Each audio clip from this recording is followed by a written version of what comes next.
I'm going to describe to you the contents of the Life Skills course. There are 9 units with 18 total chapters in the whole course. The first unit is People Skills.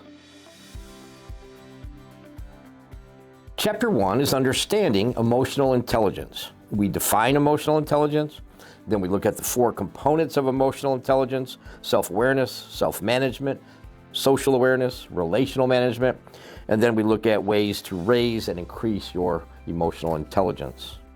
Chapter 2 is Resolving Workplace Conflict. We start with the need to resolve conflict, then we look at the signs that conflict is likely, then we look at the typical sources of conflict, we look at the stages of a conflict cycle, and we finish with 6 steps to resolve conflict. The next unit is Self-Assessment Skills.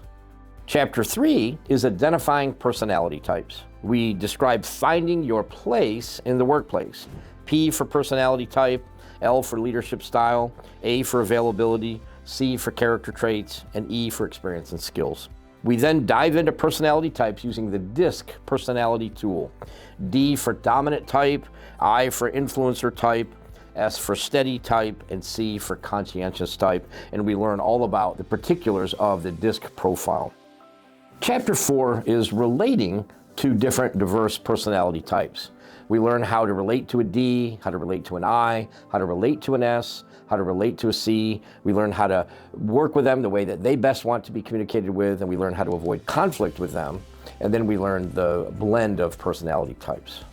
The next unit is Communicating Skills. Chapter 5 is about foundational concepts of communicating. We look at the importance of connecting with people. We look at reasons why people fail to connect. We look at the 8 components of the communication process. And then we look at communication perception. That comes from the content of what we're saying, our tone and voice, and then our body language. Chapter 6 is about communicating one-to-one. We look at the power of one-to-one communication. We look at the principles for great one-to-one communication, and then we look at reflective listening and how important that is. And then finally, we look at how to protect key boundaries in communicating. Chapter 7 is about communicating with diverse learning styles. We learn to understand that people learn differently. We recognize 8 different learning styles, and then we engage with diverse learning styles. The next unit is Professional Image Skills. Chapter 8 is about projecting a professional attitude. We learn to understand professional attitude, then we dial into how professionals care about their work, how professionals care about others, and finally, how professionals care about themselves. Chapter 9 is about developing interpersonal skills. We learn about communicating face-to-face. We learn how meaning in communication is perceived. We learn about how to communicate tactfully in challenging situations. And then we look at the principles of persuasion. The next unit is Team Skills. Chapter 10 looks at being an effective team leader. We look at 3 elements of a team. We look at the 5 levels of leadership. Then we look at 7 responsibilities of a team leader. And then finally, the results that are produced by an effective team.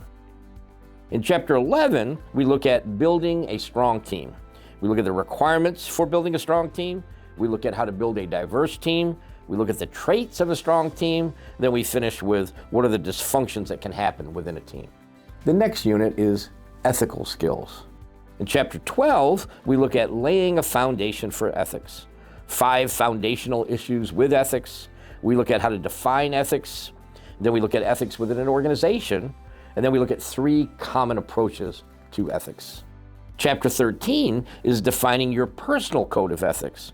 What is a code of ethics? What are the benefits of a personal code of ethics? What is the basis for ethical standards? And then the process for creating our own personal code of ethics. The next unit is Managing Skills. Chapter 14 is about increasing your personal productivity. We look at setting priorities, the 80-20 principle. We look at how to manage your time better. We look at making decisions, a 6-step process. And then finally, we look at the principles of problem solving. Chapter 15 is Managing Projects. We look at the practices of an effective project manager. We look at the steps to managing a project. And then we follow a simple project tracking tool or report. The next unit is Mentoring Skills. Chapter 16 is defining the mentoring environment. We look at the need for mentoring. We look at defining what mentoring is. Then we clarify what mentoring is not. We look at 9 different types of mentoring, and we look at the types of mentoring structure that exists. Chapter 17 is understanding the mentoring process. There are 6 stages in the mentoring process. We look at the mentoring agenda and plan. We look at mentoring cautions, and then we look at why sometimes mentoring relationships fail. And the final unit is financial skills. Chapter 18, the final chapter, is about managing your personal finances. We examine why money management is so critical. We learn to live within our means. We look at creating and following a budget, and we conclude with learning how to handle debt. That is the complete life skills course book, and I know that it will provide career and life impact and success for your students. Thank you very much.